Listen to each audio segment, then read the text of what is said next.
PTI barrister गौर हमारे साथ मौजूद हैं। बैरिस्टर साहब अस्सलाम वालेकुम, thank you so much for your time. Toshakhana case में बानी पीटीआई बुशरा बीबी की सजा मुअत्तल कर दी गई है, कैसे देखते हैं इस फैसले को सर? देखो, मैं तो ये समझता हूँ ये ऐसी एक जजमेंट थी जो बिल्कुल इलीगल और वायलेशन हुई थी। इसमें फंडामेंटल राइट्स की जज साहब ने 12 घंटे हियरिंग कर रहे थे और 10 मिनट की ब्रेक ले रहे थे, और जिस दिन वो 342 की स्टेटमेंट रिकॉर्ड करवाई थी अभी उस पर दस्तखत भी नहीं हुए थे और इवन बुशरा बीबी आई नहीं थी, और जज साहब ने पीछे से सजा दी है। सजा तो कोर्ट ने मुअत्तल की है, बट हम तो तवक्को यही कर रहे थे, चीफ जस्टिस साहब को चाहिए था कि पूरी जजमेंट सस्पेंड कर देते। ये जजमेंट सस्पेंड करने वाली थी और जजमेंट को सस्पेंड करना चाहिए था बजाय इसके कि सिर्फ सजा को मुअत्तल करे। लेकिन फिर भी ये तो देखने में आया कि कोर्ट ने सजा मुअत्तल की है, लेकिन पूरी जजमेंट सस्पेंड करनी चाहिए थी। रहनुमाई कीजिएगा बैरिस्टर साहब के सजा मुअत्तल और जजमेंट मुअत्तल दोनों में क्या फर्क है? देखिए, सजा अगर आप मुअत्तल करें तो बेल मिल जाती है, और अगर जजमेंट भी आप पूरी सेंटेंस करें तो उसकी जो कन्विक्शन का स्टिग्मा है वो भी साथ खत्म हो जाता है।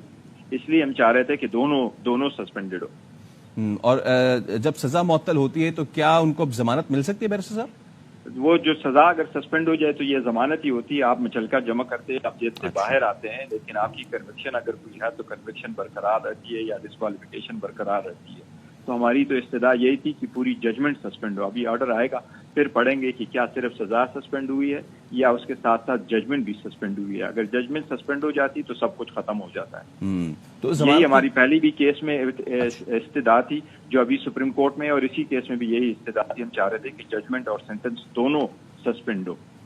तो बैरिस्टर साहब कोई जमानत की दरखास्त इसमें दायर है ऑलरेडी या फिर अब करेंगे? ये जी बिल्कुल, ये अपील के साथ ही जमानत की दरखास्त है। तो जब ये सजा मुअत्तल हो जाती है तो ये वही होता है, बेल होती है, इसमें मुचलका जमा करते हैं तो जेल से बाहर आ जाते हैं। तो क्या वो भी इस्लामाबाद हाईकोर्ट में दायर की जाएगी? नहीं, वो इस्लामाबाद हाईकोर्ट में ये जो अपील दायर हुई थी, अपील के साथ ही ये एप्लीकेशन साथ जमा हुई होती है, तो वो कोर्ट उस पर ऑर्डर कर देती। अब ये सजा जो मुअत्तल हुआ इसका मतलब है कि बेल मिली, उसमें मुचलका जमा करेंगे तो कल परसों तक फिर इस केस में जेल से रिहा हो। अच्छा, अगर इस केस में जमानत हो जाती है तो इनके पास फिर कौन कौन से केसेस मजीद रह जाएंगे? ये तो शखाना के अलावा साइफर का केस है और इसके अलकादर केस जो इस वक्त अंडर ट्रायल चल रहा है वो अंदर का वो वाला केस है जिसमें भी अभी जमानत नहीं हुई। अच्छा, ठीक है। बैरिस्टर साहब, एक और बड़ा अहम इस वक्त हुआ है मामला, उस पर भी हम चाहेंगे कि आप हमसे गुफ्तगू जरूर करें। चीफ जस्टिस सुप्रीम कोर्ट ने इस्लामाबाद हाई कोर्ट के जजेस के खत पर जो आज खुद नोटिस ले लिया है 7 रुकनी लाज़िम बेंच बुध को इसकी समाअत करेगा, इसको कैसे देखते हैं? देखिए, सुप्रीम कोर्ट का सोमोटो लेना खुशाइंदे होना भी ये चाहिए था। ये हमारा मुतालबा था, ये जज साहिबान का भी मुतालबा था और ये सारे बार कौंसलों का भी मुतालबा था। साथ साथ जुडिशरी से रिलेटेड जब कोई ऐसी इशू आई है तो सुप्रीम कोर्ट ने खुद सोमोटो या अंडर आर्टिकल 184 के केसेस एंटरटेन किए। अलबत्ता सुप्रीम कोर्ट से हमारी इस्तदा ये है कि सिर्फ 7 मेंबर बेंच ना सुने, पहले भी जुडिशरी से रिलेटेड और जुडिशरी की आज़ादी रिलेटेड और जजेस रिलेटेड जो कोई केस आए हैं तो सुप्रीम कोर्ट ने हमेशा उसके लिए फुल कोर्ट बनाया है या मिनिमम 9 और 12 जजेस के बेंचेस बनाए हैं। तो सुप्रीम कोर्ट से हमारी इस्तदा होगी कि सारी जज साहिबान बैठे और इस मैटर को बड़ी तफसील के साथ देखें, क्योंकि इसमें बहुत ज्यादा जो इश्यूज जज साहिबान ने उठाए, और 1 और 2 जज नहीं बल्कि 6 जज अब हाई कोर्ट ने ये इशू उठाया जिनके साथ जाती तौर पे ये वक़ुआ पेश आए हैं।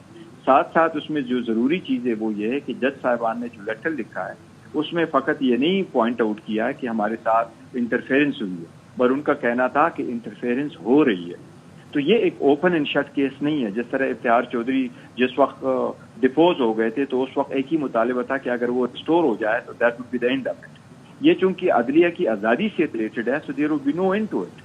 इसलिए सुप्रीम कोर्ट को बड़ी तफसील से इस मैटर को देखना होगा, इस इक़दामात की तरफ निशानदेही करनी होगी कि फ्यूचर में अदलिया को कैसे प्रोटेक्शन दी जाए, अदलिया को कैसे इंडिपेंडेंट बनाया जाए, अदलिया को हर किस्म की इंटरफेरेंस से बचाना भी सुप्रीम कोर्ट की जिम्मेदारी है।